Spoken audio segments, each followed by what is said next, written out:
가난은 항상 가난을 부른다는 이야기 들어보셨나요?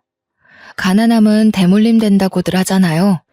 정말 뼈 빠지게 가난한 집에서 태어나 한평생을 허덕이며 살다 지금에 와서야 지난 일이거니 하면서 살 수 있게 된 50대 여자입니다.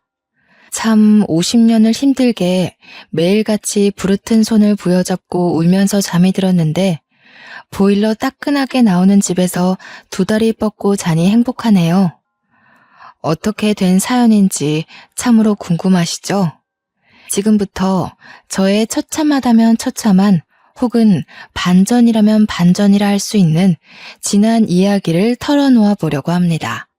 이렇게 속 시원히 제가 누군지 상세하게 밝히지 않고도 사연을 올릴 수 있는 곳이 있어서 행복합니다. 저는 어릴 때부터 무언가를 배부르게 먹어본 기억이 별로 없습니다. 정말 발육 상태가 또래에 비해 현저히 떨어질 정도로 작고 말랐었습니다. 다 제대로 먹지 못하여 생긴 어쩔 수 없는 현상이었죠. 팔며 전전긍긍하는 엄마와 직장을 1년 이상 다니지 못하고 늘 항상 홧김에 그만두었다는 아빠. 그런 부부 사이에서 태어난 작고 깡마른 저까지. 고작 새 식구 입에 풀칠하기가 그리 힘드냐 하실지 몰라도 참으로 힘들었습니다. 엄마는 보험 계약이 없는 달에는 월급을 단 한 푼도 받을 수 없었고 아빠는 그나마 벌어들인 몇십만 원을 항상 다른 데에 써버렸습니다. 아빠가 도박을 한다던가 술독에 빠져서 산다던가 그런 사람은 아니었지만 답답하게도 본인보다 훨씬 잘 사는 사람들에게 으스대고 싶어서 밥값을 낸다던가 혹은 굴러가지도 않을 것 같은 차를 사는 바람에 할부금을 갚는다던가 하는 헛된 부분에 돈을 사용하셨습니다.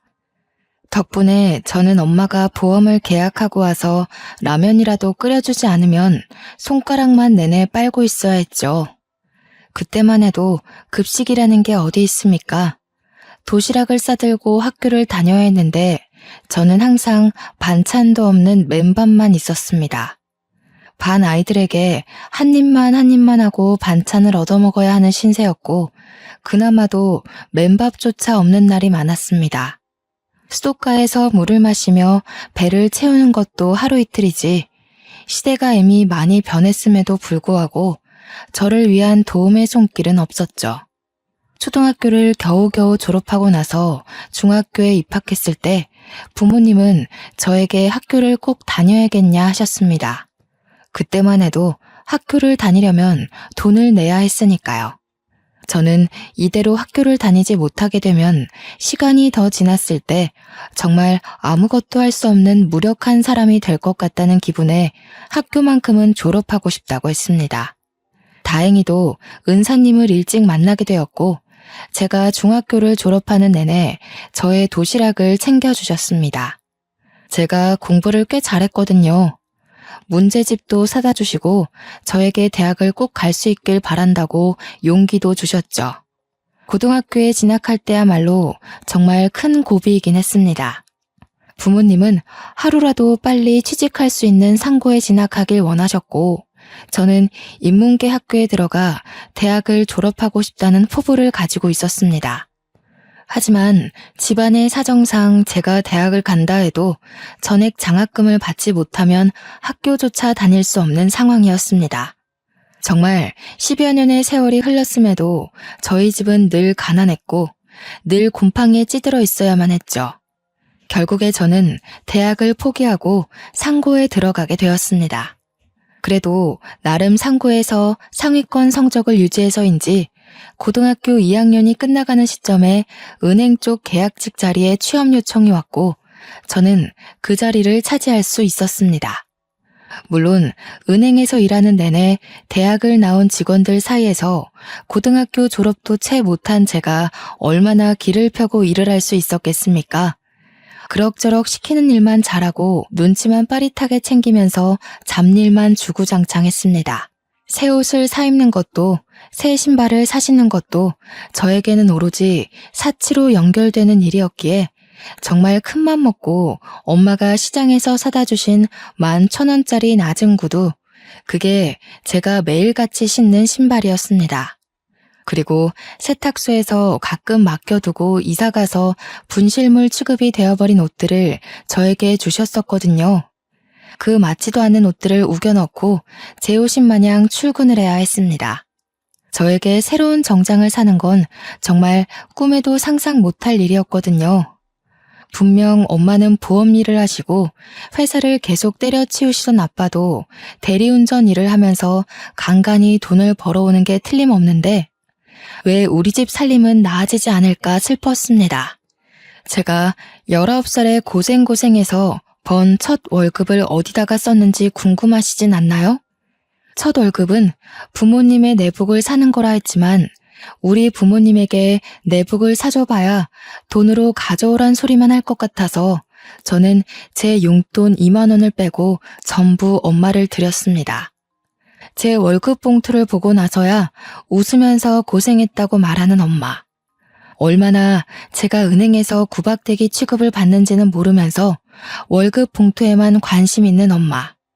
저는 정말 속이 상할 대로 상해버렸지만 그래도 우리 집 형편이 힘드니까 그래서 엄마도 웃음을 잃어가는 거야. 그렇게 생각했습니다. 엄마와 아빠를 보면서 저는 절대로 저희 아이에게는 가난을 대물림해주지 않을 거라 굳게 다짐했습니다. 자식들이 눈치를 보면서 사는 건 원치 않는 일이었거든요.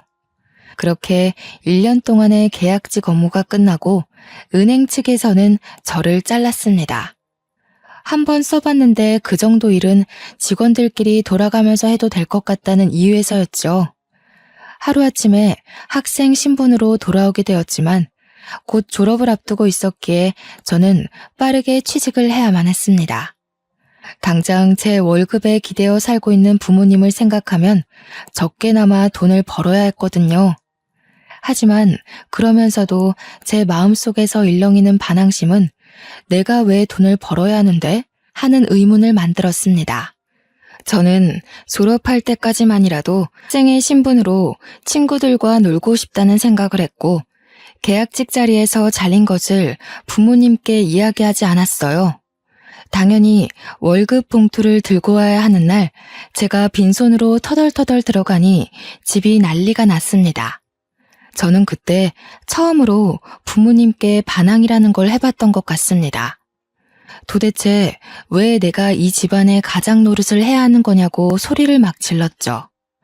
고작 19살인데 이제 겨우 20살일 뿐인데 대학도 못 가고 취직해서 돈이나 벌어야 하고 돈 벌어다가 내 옷 한 번 사지도 못하고 다 우리 가족 생활비로 나가지 않냐고요. 생활비는 부모가 벌어서 자식을 책임져야지 어떻게 된 게 성인이 되지 못한 자식이 부모를 책임지고 있냐고 소리를 막 질렀습니다. 정말 미친년처럼 울면서 고래고래 악을 쓰니 우리 부모님의 마음도 찢어졌겠죠. 하지만 당장 공과금을 내지 못해 전기와 수도가 끊어지기 일보 직전이라 저는 3개월간 마지막 학창시절을 마무리하고 급하게 취업을 했습니다. 자격증 딸 시간이라도 있거나 돈이라도 있었으면 좀 더 좋은 조건으로 취업이 가능할 텐데 그런 것도 하지 못할 상황이 너무 마음 아팠죠. 엄마의 보험은 한 달에 2-3개 계약이 될까 말까한 수준이고 앞 대리운전도 이 핑계 저 핑계 대면서 일을 나가지도 않고 저는 이 답답한 상황에서 하루빨리 탈출하는 것이 답이라고 생각했습니다. 결국 취직하게 된 곳은 제가 원하던 회사와는 거리가 완전 먼 사채업장이었습니다. 고리대금으로 힘든 사람들에게 돈을 빌려주고 그들의 장기까지 쏙 빨아먹는 악명 높은 사채업장이요. 굳이 20살 먹은 여자애가 왜 그런 데서 일을 하냐 할지 몰라도 월급은 은행보다 훨씬 빵빵했습니다. 하루빨리 돈을 벌어 어떻게든 자격증을 차곡차곡 모아 남들이 우러러볼 수 있는 기업에 취직을 하자는 일념으로 일단 입사를 한 곳이었죠. 그곳은 무척이나 험악한 곳이었습니다. 늘 항상 울고불고 매달리는 사람들이 가득한 곳이었어요. 하루는 손가락이 잘린 남자가 찾아와서 울면서 이 상태로 어떻게 돈을 갚느냐고 한 번만 봐달라고 애원하다 쫓겨나고, 하루는 얼굴이 퉁퉁 부은 여자가 찾아와서 빌고, 소심하게 돈을 빌리러 왔다가 이자율에 놀라서 나자빠지는 사람들도 덜어 있었고요. 그런 사람들에게서 빼앗은 돈이 제 월급으로 들어온다는 사실이 기가 막히면서도 산 사람은 살아야지 하는 생각이 들었습니다. 은행에서 보았던 잡일 업무 덕분에 저는 사채업장에서도 빠르게 적응을 할 수 있었죠. 악덕한 사장이었지만 직원들을 챙기는 것 하나는 다른 업주들보다 확실했던 사장님은 저를 참 예뻐해 주셨습니다. 저에게 몰래 용돈을 찔러주시기도 하고 틈틈이 자격증 공부를 할 수 있게 배려도 해주셨고요. 다른 직원들도 저에게 언제까지 이런 곳에서 일할 수는 없지 않냐면서 하루라도 빨리 번듯한 곳에 취직하라고 용기를 주셨죠. 저는 그곳에서 남편을 만나게 되었습니다. 지질이 박복하기도 하지 어떻게 된 게 첫사랑을 사채업장에서 만나게 된답니까? 그것도 빚을 잔뜩 져서 무일푼으로 사채업장에서 일을 하는 남자였습니다. 사장님께 진 가족들의 빚을 대신 갚느라 월급 대신 빚을 탕감한다는 조건으로 일을 하고 있었죠. 사장님과 남편네 부모가 서로 아는 사이라 험한 일을 당하는 대신 그런 조건을 두고 빚을 삭감해주고 있었던 것이었습니다. 우리 집도 가난한 마당에 가난한 남자를 만나면 안 된다는 것을 머리로는 알고 있었지만 마음은 그렇지 못했습니다. 이미 제 마음속에 자리 잡은 그 사람을 밀어내는 것이 도무지 쉽지 않았습니다. 남편 또한 같은 마음이었습니다. 저를 눈에 마음에 담았지만 본인의 처지가 너무나도 처절해서 감히 저에게 미래를 약속하지 못하는 딱 그 정도의 위치. 저희는 서로의 마음을 확인했지만 가난이라는 절망의 거리를 좁히지 못하고 있었습니다. 그러다가 사고를 치게 되었습니다. 회식 자리에서 너른하게 취해버린 저희 둘이 하룻밤을 같이 보내게 되었고, 그 하룻밤의 결실이 제 뱃속에 자리를 잡고 말았던 것이었죠. 이미 생겨버린 아이를 지우기엔 늦어버린 터라 저희는 결혼식도 올리지 못한 채 혼인신고만 하고 같이 살게 되었습니다.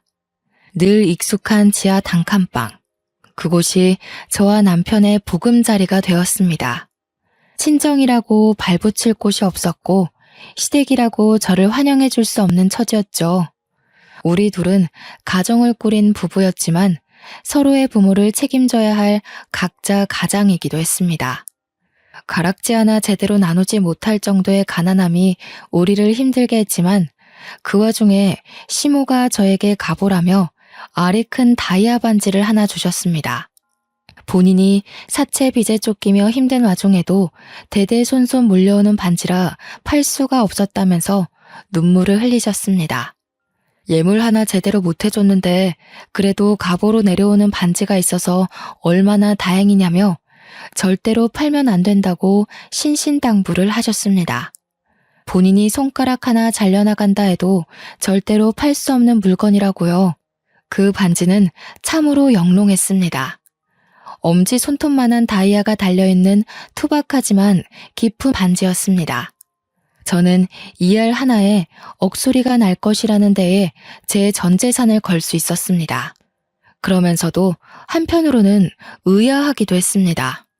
아무리 대대손손 물려 내려오는 갑오라고 할지라도 이 반지 하나를 팔면 살림이 엄청나게 좋아질 게 뻔한데 말이죠. 하지만 시모의 신신당부가 제 발목을 잡았습니다. 절대로 팔 생각하지 말고 나중에 며느리가 생기면 꼭 물려주라 했으니까요. 저는 그 반지를 갑오로 생각하며 살기로 했습니다. 아래에 기스라도 날까 싶어서 옷장 깊숙한 곳에 꼭꼭 숨겨두고 힘이 들 때마다 한 번씩 꺼내보면서 스스로를 위로하고 살았습니다. 결혼 생활이란 정말 녹록지 않았습니다. 대물림 되는 가난이 싫어 만사까지도 힘들게 일을 했고 육아휴직이라는 게 없었던 회사에 매달리기까지 했습니다. 정말 점만 떼고 올 테니 제발 제 자리를 남겨달라고 사정사정했죠. 사장님께서는 애엄마가 무슨 일을 할 생각이냐고 집에서 조용히 내조나 하라고 말씀하셨지만 무일푼으로 일을 하는 남편을 생각해봐달라고 빌었습니다. 남편이 돈을 벌어오질 못하는데 우리 아이는 뭘 먹고 살 수 있겠냐고요. 저는 정말 출산을 하고 50일밖에 안 된 아이를 업고 화장실에서 젖을 몰려가면서 사채업장에 출근을 했습니다.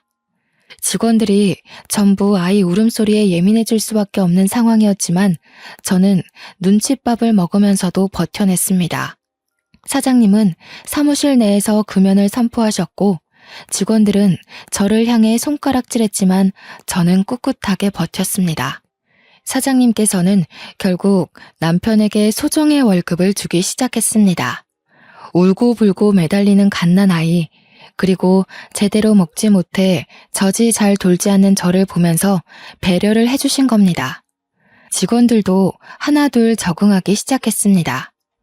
저와 남편은 둘이 합쳐 190만 원을 벌면서 친정과 시댁에 생활비를 대고 조금 남은 빚을 갚고 저희 수중에 남는 건 100만 원이 채 되지 않았습니다.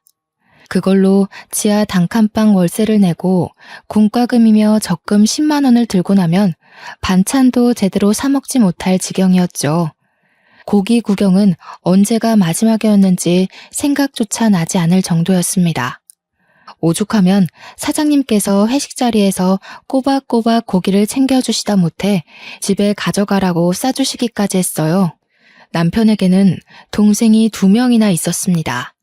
남동생은 술독에 빠져 정신 못 차리고 사는 놈이었는데 술만 곱게 먹는 것이 아니라 꼭 사고를 치고 다녔습니다. 여동생은 은둔형 외톨이라 방에 틀어박혀서 내내 컴퓨터만 보고 앉아있다고 집 밖으로는 잘 안 나온다고 했습니다. 같은 배에서 나온 남매들임에도 불구하고 서로 너무 다른 모습이라 외동인 저는 조금 신기할 뿐이었습니다. 시댁에 가더라도 신우는 방에서 나오지 않아 볼 수가 없었고요. 도련님은 술을 마시러 나간 건지 늘 집에 없었습니다. 그렇게 시간이 더 흐르고 아이가 6개월쯤 되었을 무렵 사장님께서 저한테 슬며시 물어보시더라고요. 혹시 기초생활수급자 같은 거 신청은 해봤냐고요. 저는 생각도 못했던 제도라 점심시간에 주민센터에 가서 물어보니 월급이 적고 부양가족이 있고 이런 걸 막 이야기해 주시더라고요. 신청을 해보라 하시기에 신청을 했더니 일주일 뒤에 선정이 되었다고 연락이 오는 겁니다. 덕분에 친정 부모님도 신청을 하셨고 나라에서 일정 금액의 지원금을 받을 수 있게 되었어요. 처음으로 숨통이 트이는 기분이 들어서 사장님께 커피 한 잔 사드리며 감사 인사를 전했습니다. 사장님은 제게 참 은인 같은 분이셔요. 하면서 이야기하니 제가 참 안쓰럽다 했습니다. 더 좋은 남자 골라서 시집을 가지 왜 이런 불지옥에 들어왔느냐고 헛똑똑이라고요. 정부 지원금이 들어오니 아이 이유식 걱정이 조금 나아졌습니다.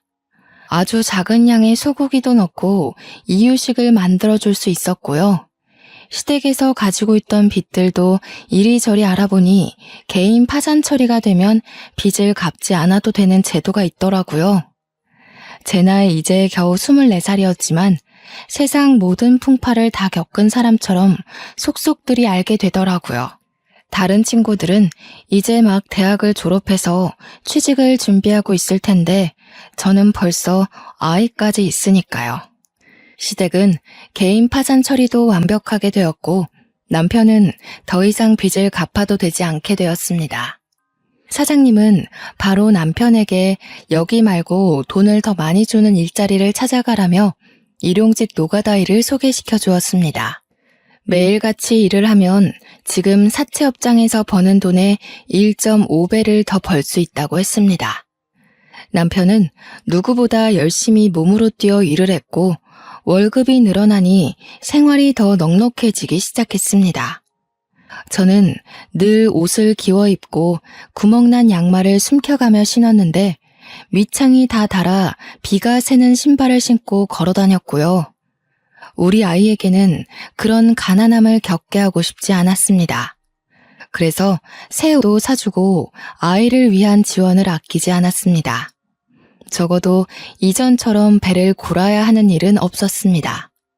그것만으로도 저는 세상을 다 가진 듯한 기분이 들었습니다. 하루하루가 행복해지기 시작했어요. 그런데 그 행복도 아주 잠시였습니다. 뼈 빠지게 일하면서 아이를 보살피고 돈을 차곡차곡 모아가는 시점에 도련님이 사고를 친 것입니다. 술을 진탕 마시고 싸움이 났는데 글쎄 상대방의 안면을 여러 번 가격해서 크게 다치게 만든 것입니다.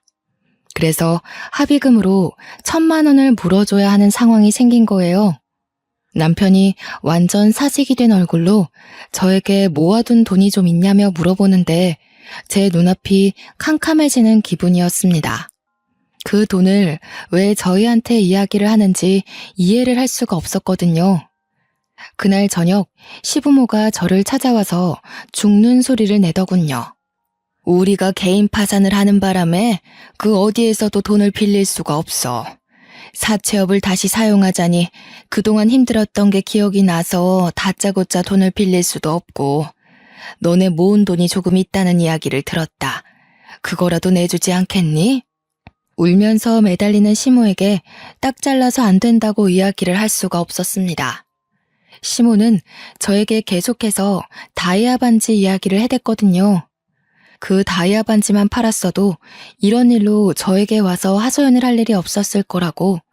하지만 며느리에게 대대로 물려주는 반지이기 때문에 팔 수가 없으니까 자기가 아무것도 해줄 수 있는 게 없다면서 저에게 죄책감을 들게 했습니다. 결국에는 10만 원씩 모았던 적금을 깨고 남편과 한동안 허리띠를 졸라매기로 약속을 한 뒤 돈을 해주었습니다. 조금 부족한 돈은 어쩔 수 없이 사장님께 빌리고 말았죠. 사장님은 저에게 꼭 돈을 빌려서까지 갚아주어야 하는 거냐면서 그 집안은 한 번 그러면 2번, 3번 요구할 거라고 저를 걱정하셨습니다. 하지만 이미 가족이라는 끈으로 묶인 처지에 제가 어찌할 방법이 없었습니다. 어린 나이라 차마 그때는 연을 끊어내야 한다는 걸 상상도 못했던 거였죠. 다행인 건 저희 친정은 그럭저럭 정부의 도움을 받아서 먹고 살 만큼의 형편이 된다는 것이었습니다. 그렇게 사장님께 원금과 이자를 갚아가며 한동안 또 조용하게 지냈습니다. 아이는 무럭무럭 크고 점점 아이에게 들어가는 돈이 늘어나게 되었지만 저희 형편은 그대로였죠.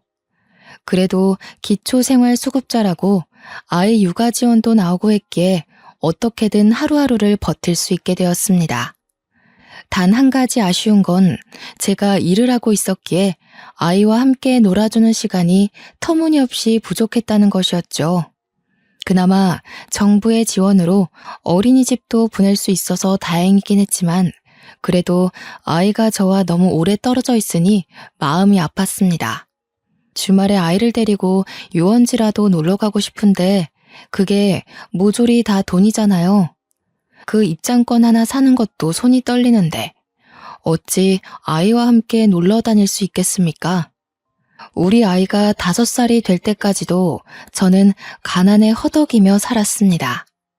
유치원이라는 곳이 아이들을 위한 교육기관 같아도 실상은 엄마들끼리 친목을 다지게 되는 대화의 장이더군요.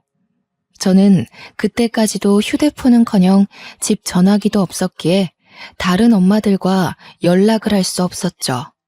그러다 보니 은근히 우리 아이만 왕따처럼 단체 생활에서 자꾸 빠지게 되는 거예요. 다들 유치원 일과가 끝나고 놀이터에 가서 놀거나 주말에 공원을 놀러 가기로 약속을 한다는데 저희는 그런 연락을 받지 못했으니까요. 아이들끼리도 친목을 다지고 엄마들끼리도 서로 친하게 지내고 하니 그 사이에 끼지 못한 저와 아들만 덩그러니 남겨졌죠. 오죽하면 유치원에서 스승의 날 선물을 할 때도 저와 저희 아이만 아무것도 준비하지 못했었습니다. 마음이 너무 불편하고 속상했지만 사람이 다 처지 따라가는 것 아니겠어요? 그러던 와중에 남편이 공사장에서 펴자재에 깔리는 사고를 당해서 병원에 드러눕게 되었습니다. 다행히도 건설업체 측에서 보험 처리를 받게 되어 병원비 걱정도 없고 후유증이 남게 될까 미리 치료비도 넉넉히 주어서 다행이었죠. 그 돈으로 남편은 저에게 일단 빚부터 갚으라 하여 빚까지 모두 청산을 할 수 있었습니다. 하지만 남편의 몸은 나아질 생각이 없었고 결국 팔 한쪽에 힘이 제대로 들어가지 않게 되었죠. 그런 남편은 공사장에서 일을 하기 어려워졌습니다. 한순간의 사고로 팔 한쪽을 제대로 쓰지 못하게 된 남편에게 들어온 보험금 치고는 너무 적은 돈이었죠. 앞이 창창했던 우리 남편은 결국 힘쓰는 일이 아닌 공사장 관리직으로 들어가게 되었습니다. 받아오는 월급은 공사판에서 몸쓸 때보다야 적었지만 더 오래 일할 수 있고 시간이 지나면 연봉도 오른다 하더군요. 미래를 생각하면 훨씬 좋은 조건이라고 해서 저는 남편을 지지해주기로 했습니다. 월급이 줄어서 조금 힘들 때에 친정엄마의 보험 계약이 잘 되어 친정에서도 저를 도와주실 수 있게 되었고요. 하지만 항상 일이 술술 풀리면 또 막히는 부분이 찾아오게 되잖아요. 우리 신우가 대형 사고를 치고 만 것입니다. 은둔형 외톨이가 방에서 게임만 하다가 글쎄 게임에 돈을 쏟아붓기 시작한 것입니다. 처음에는 10,000원, 20,000원 아이템을 사더니 그게 글쎄 100만 원이 되고 200만 원이 된 것이죠. 일이라고는 한 번도 해본 적 없는 신우가 무슨 돈이 있어서 게임에 현질을 했겠습니까? 전부 다 사채업자에게 빌린 돈이었던 것입니다. 빚이 눈덩이처럼 불어나자 그제서야 저한테 도와달라고 하는데 정말 10번도 못 본 신우가 뻔뻔하게 저에게 이야기를 하니 머리가 아프더군요. 시모가 저보고 그나마 사람답게 사는 애들이 저와 남편밖에 없지 않냐고 돈 좀 갚아달라 하면서 다이아 반지 이야기를 또 꺼내시더군요. 차라리 그 반지를 팔아서 애들 빚 갚아주고 우리도 나은 살림살이 꾸려가며 살 걸 그랬다고 그걸 대대손손 며느리에게 물려주라는 소리만 없었어도 지금보다 나았을 거라며 우시더군요. 이미 반지는 제 손에 있고 시모는 죽는 소리, 앓는 소리만 하고 나이 20대 중반에 갚은 빚만 얼마인지 머리가 지끈거렸습니다. 저한테 도와달라고 뻔뻔스럽게 이야기하는 신우에게 저도 화가 나서 한 소리하고 말았죠. 신우, 우리 얼굴 마주보고 대화한 게 10번도 안 되는 거 알아요? 제가 시집 온 지 몇 년이 지났는지는 알고요? 신우도 나이가 있는데 언제까지 방에 틀어박혀서 게임만 하실 거예요. 빚은 스스로 갚는 게 좋겠어요. 일을 하세요. 그러자 신우가 아주 거품을 물면서 저한테 달려드는 게 아니겠어요? 저는 신우의 달려드는 손을 요리조리 피해가면서 소리쳤어요. 도련님 빚 갚아준 걸로 모자라서 고작 게임하다가 쓴 사채 빚까지 제가 떠안을 필요가 있냐고요. 신우 사지도 멀쩡한데 스스로 일해서 갚아라. 돈의 무서움을 알아야 한다고 제 할 말을 다 했습니다. 그런데 신우의 입에서 나오는 말이 너무나도 충격적이었어요. 내가 왜 밖에서 일도 못하고 사지 멀쩡한데 방에서만 가만히 지내는 줄 알고서 나는 소리야? 이게 다 큰오빠 때문이야. 큰오빠 때문에 내가 대인기피증에 걸려서 방에만 틀어박혀 있는 거라고. 이야기인 즉슨 제 남편이 신우가 어릴 때부터 엄청 괴롭히고 구박을 했다고 하더라고요. 근데 남매 사이에 사이가 좋았던 시기도 있고 나빴던 시기도 있을 수 있잖아요? 도련님도 보니까 신우 구박 엄청 하는 것 같던데 제 남편만 물고 늘어지는 걸 이해할 수 없었죠. 그리고 그게 다 언제적 이야기인데 아직까지도 방에 틀어박혀서 지낸단 말입니까? 제 표정이 점점 굳어가고 제가 이해를 못하겠다는 한숨을 쉬자 신우는 속에 숨겨두었던 이야기를 했어요. 알고 보니 신우가 중학교를 다니던 시절에 반에서 좀 잘 나가는 일진 친구가 제 남편을 짝사랑하고 있었다는 거예요. 그래서 신우한테 너네 오빠랑 잘 될 수 있게 도와달라고 했는데 제 남편이 날라리는 싫다고 대놓고 거절을 해버린 거죠. 그것도 용기 내서 고백한 일진 앞에서 날라리는 싫다고 했으니 주위 애들 사이에서도 좀 소문나고 놀림거리가 된 거죠. 그래서 그 일진이 그때부터 신우를 왕따시키면서 괴롭히기 시작한 거예요. 근데 그 왕따시킨 행동들이 대인기피증이 올 만큼 심각했던 거죠. 신우가 화장실 가면 물을 뿌리고 책상을 복도 밖으로 던져놓고 교과서를 찍고 때리는 건 기본이었더라고요. 신우가 울면서 저한테 이야기를 하는데 저도 눈물이 핑 돌 것 같았어요. 결국 그 사실이 남편에게까지 들어갔고 늘 대인기피증에 걸려 방 안에만 있었던 신우가 마음에 걸렸던 남편은 저를 설득하기 시작했습니다. 그래도 우리 살림이 점점 나아지고 있으니 신우를 한 번만 도와주자고요. 저는 반대했죠. 우리 아이가 이제 초등학교에 들어가면 돈 드는 게 한두 푼이 아닐 텐데 언제까지 시댁 식구들 도와주며 살 거냐고요. 당신 월급도 줄었고 나도 언제까지 이 업장에서 버틸 수 있을지 모른다고. 우리 아이 친구들이 엄마가 사채업장 다닌다고 놀리면 어떡할 거냐고 했어요. 하지만 남편은 끝까지 저를 설득했고 시모의 다이아 반지 타령에 마음이 기울어가는 건 어쩔 수 없었습니다. 제 얼굴이 근심이 가득하자 사장님께서 저에게 무슨 고민이 있는지 물어보셨습니다.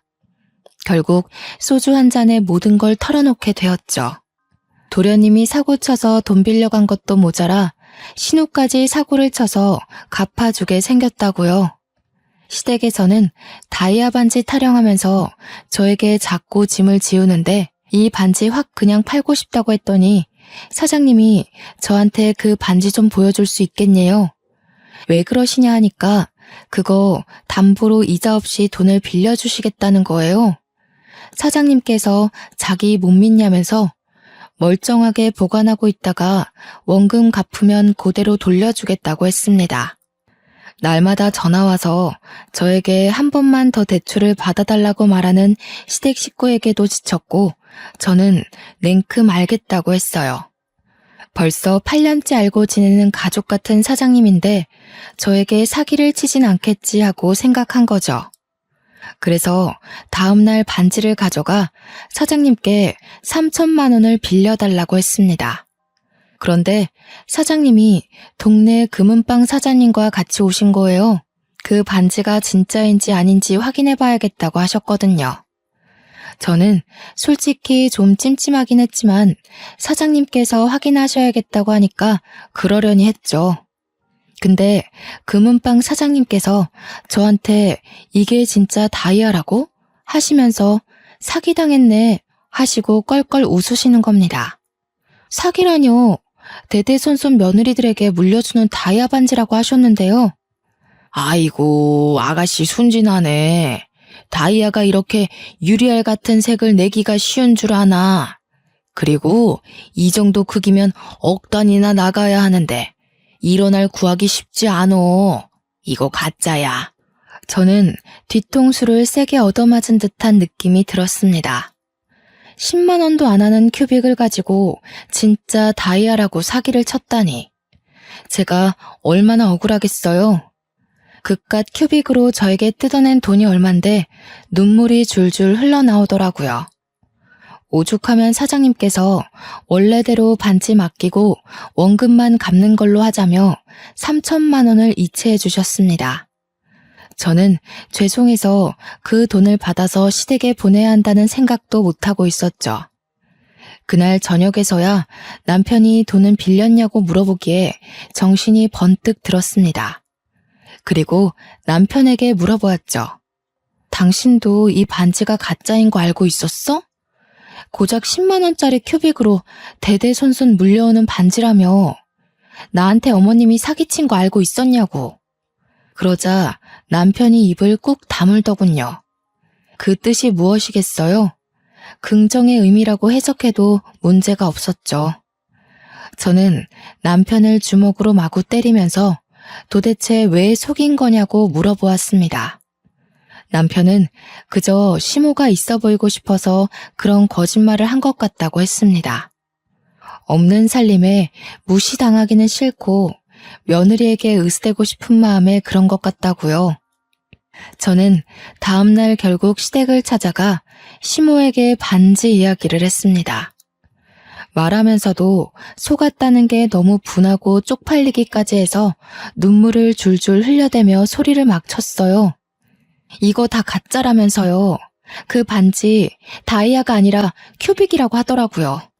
그걸 속인 것도 모자라서 계속 다이아 운운하며 저한테서 돈을 뜯어가신 거예요? 아니, 또 그걸 진짜인지 가짜인지 확인해봤단 말이야? 너 그거 팔려고 알아본 거지?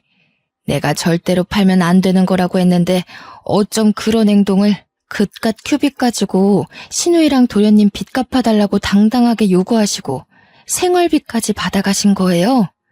저는 더 이상 이 집구석에 돈 못 들여요.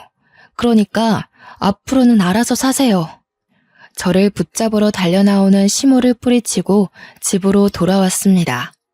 이미 신우빚을 갚아주기 위해 빌린 돈을 마지막으로 시댁에는 절대로 지원하지 않기로 남편과 약속을 했습니다. 남편이 신우에게 마음의 짐을 가지고 있었기에 빌려주는 것이라고 신우에게도 신신당부를 했어요. 다음에도 또 이런 일이 생긴다면 그때는 신우가 알아서 일해서 갚으라고 했죠. 신우는 끝까지 다 오빠 때문에 생긴 일이라며 남편을 탓했지만 저는 그냥 넘어가지 않았습니다. 신우, 이게 마지막 기회라고 생각해요. 집구석에서 얌전히 숨만 내쉬며 살던가 아니면 일을 해서 돈을 벌어 쓰세요. 시모도 저에게 끝까지 진짜인 줄 알고 살았으면 평생 행복한 마음을 가지며 살 수 있지 않았겠냐며 오히려 제 탓을 했어요. 정성이 중요한 거 아니냐 변명을 해대길래 저는 시모에게 그런 거짓말에 속아 돈을 여태 몇 천만 원을 해드린 건지 알고는 있냐고 대답했고요. 그 돈 저에게 돌려주시고 갚을 생각 아니면 앞으로 반지 이야기하지 마시라 했습니다. 남편이 공사장 내근직으로 일을 해도 여기서 빚 갚고 저기 빚 갚고 너무나도 힘들었습니다. 아무리 원금만 갚는다 하더라도 3천만 원이라는 돈을 어느 세월에 갚아야 하나 정말 힘들었어요. 그러던 와중에 사장님께서 저에게 전라남도에 있는 시골에 좋은 자리가 있는데 이사를 갈 생각이 있냐고 물어보셨습니다. 어느 자리인가 하니 비슷한 사채업장인데 여기와 달리 번듯하게 간판도 달고 하는 업체라면서 직원 월급도 2배나 더 준다고 하더라고요. 거기다가 숙식도 해결할 수 있게 작은 마당이 딸린 사택까지 빌려주신다 했다는 게 아니겠어요? 그래서 저는 당장이라도 가고 싶은 마음이 들었습니다. 이런 척박한 반지하에서 곰팡이 냄새 맡으며 사는 것보다 시골에 내려가서 햇빛 보고 살고 싶었거든요. 초등학교에 입학할 아이에게도 훨씬 좋은 조건이라 생각이 들었고요.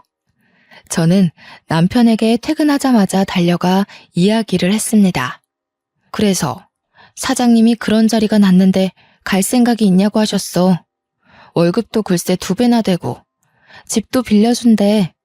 당신도 그쪽에서 할 일 찾으면 자리 하나 없겠어? 나이도 이제 먹을 만큼 먹었잖아. 30이나 먹어놓고 왜 아직까지 생각이 이리 짧아? 우리가 시골에 내려가면 우리 부모는 누가 챙기고 동생들은 누가 책임을 져? 저는 그 말에 할 말을 잃은 사람처럼 남편을 바라볼 수밖에 없었습니다. 당장 우리 애기부터 책임을 져도 모자랄 판에 지 가족들이 우선이라고 하니 정말 정남이가 뚝뚝 떨어지더군요. 여기서 사는 것보다 훨씬 여유 있고 행복할 것이 틀림없다고 다 내려놓고 내려가서 행복하게 우리끼리 살자고 했지만 남편은 시부모 타령을 하며 거절했어요. 그렇게 냉전이 이어지고 있는 와중에 도련님이 다시 한번 사고를 치고 말았습니다. 도련님이 시부모의 탈탈거리는 차를 끌고 음주운전을 하다가 사람을 치고 말았던 겁니다. 거기다가 현장에서 도망을 가려다가 시민들의 도움으로 잡혔어요. 그러면서 저에게 합의금을 마련해야 하는데 대출을 좀 받아달라고 하는 게 아니겠어요? 그러면서 시부가 이왕 대출 받는 거 한 2천만 원 더 받아서 차도 좀 바꿔달라고 하는 겁니다. 저는 할 말이 없어서 남편만 보고 있는데 남편이 차를 바꿀 때가 되긴 했지 하는 거예요. 저도 모르게 제 마음속 깊이 숨겨두었던 본심이 나오고 말았습니다. 이혼하자. 더 이상은 못 살겠다. 시모는 저한테 어쩜 저리 무서운 소리를 눈 하나 깜빡 안 하고 하냐며 소름이 끼친다고 했고, 시부는 우리가 얼마나 우스웠으면 그런 소리를 잘도 하냐고 비꼬았어요. 사람이 너무 열이 받으면 오히려 차분해지더라고요. 남편은 저를 빤히 바라보고 있고, 유치장에 있는 도련님은 자기 합의금 어떻게 되는 거냐고 소리치고 있고, 저는 남편에게 말했습니다. 더 이상은 너랑 얼굴도 마주하기 싫다고. 이혼하자고요. 시댁 식구들은 저에게 남편 없이 얼마나 잘 살 수 있을 것 같냐면서 여자 혼자 애 키우는 게 쉽냐고 소리를 질러댔어요. 저는 상관없다고 죽이 되든 밥이 되든 당신네들이랑 엮이지만 않으면 행복할 것 같다고 했습니다. 다음날 출근해서 사장님께 전라도로 가겠다고 했고 이혼도 할 거라고 했습니다. 그러자 사장님께서 아주 잘 생각했다면서 이혼 선물로 빚은 갚은 걸로 쳐주겠다고 하시는 거예요. 하지만 이혼 서류 제대로 도장 찍어야지만 탕감을 해주시겠다고 했습니다. 저는 그 길로 남편에게 이혼 서류에 도장을 찍으라고 종용했고 남편은 3일을 버티다가 결국 제 요구를 들어주었습니다. 양육비는 죽어도 못 준다고 먹고 살 돈도 없다고 우는 소리를 하길래 나중에 한 번에 받겠다고 으름장을 놓았어요. 저는 아이를 데리고 전라도로 이사를 왔고 저희 친정 부모님도 함께 내려오셨습니다. 어차피 대리운전이나 보험은 지역에 상관없이 일을 할 수 있었으니까요. 저는 부모님께서 아이도 돌봐주시고 오히려 시골에 와서 더 뛰어놀고 친구들과 잘 지내는 아이를 보며 마음의 안정이 찾아오더군요. 월급도 기본보다 훨씬 올라서 살림은 당연히 더욱 넉넉해졌고요. 그렇게 아이의 나이가 중학생이었던 무렵쯤 제가 꿈을 꾸게 되었습니다. 그날은 제 39번째 생일이었던 날이었어요. 꿈에 돼지가 떡하니 제품에 안겨서 꿀꿀거리는 꿈이었습니다. 원래 돼지 꿈을 꾸면 복권을 사는 거라고 하잖아요. 그래서 속는 셈 치고 평소에는 사지도 않는 복권을 2장 샀습니다. 그런데 글쎄 동전으로 은박을 박박 긁었는데 무려 5억짜리 복권 2장이 당첨된 겁니다. 저는 한 장도 아니고 2장이나 당첨되어 정말 턱이 빠질 정도로 입을 떡하니 벌리고 말았죠. 꿈인가 싶어서 볼을 꼬집어 봤는데 아프더라고요. 한참을 가족들과 진짜야 가짜야 진짜야 가짜야 확인을 하고 서울로 몰래 올라와 복권을 바꾸었습니다. 세금 떼고 나니까 7억 가까이 되는 돈이 들어오더군요. 갑자기 돈이 생기니 뭐부터 해야 할지 모르겠는 거예요. 그래서 부모님이 가진 빚을 갚아드리고 아이를 위해 교육비를 묶어놓고 우리 가족이 살 집을 얻었습니다. 그리고 남은 몇 천으로 주식이 돈이 된다길래 주식에 투자를 했어요. 근데 제 가슴이 콩할 만한지라 오르자마자 빼게 되더라고요. 그때까진 그게 단타라 먹고 빼는 거라는 걸 몰랐죠. 수익이 꽤 나고 돈이 막 불어나게 되니까 정말 가만히 있어도 웃음이 나더라고요. 그 돈으로 지금까지 잘 먹고 잘 살고 있습니다. 물론 일도 계속하고 있고 전라도에 완전히 자리를 잡아서 아이 교육도 빵빵하게 시켜주고 친정 부모님 모시고 큰 집에서 행복하게 지내고 있어요. 나이 50이 되고 나니 쇠약해진 부모님 걱정이 되긴 하지만 공기 좋은 곳에서 살며 틈틈이 작은 주말 농장도 짓고 지내고 있습니다. 전 남편네는 결국 전 남편까지 개인 파산하고 통장조차 쓰지 못한 채 지내고 있다고 들었습니다. 저도 정말 평생 먹고 살 만큼 넉넉한 건 아니지만 우리 아이 하나만큼은 잘 키울 수 있을 정도로 넉넉합니다. 오늘은 우리 아들이 군 생활을 마치고 돌아오는 날입니다. 공부하느라 군대도 늦게 가게 되었는데 얼마나 듬직해졌을지 궁금하네요. 여러분, 행복은 가지고 있다고 찾아오는 게 아니더라고요. 어느 부분 포기하고 나니까 더 큰 행복이 찾아왔습니다. 여러분에게도 정말 좋은 행운이 그리고 큰 행복이 찾아오길 바라겠습니다.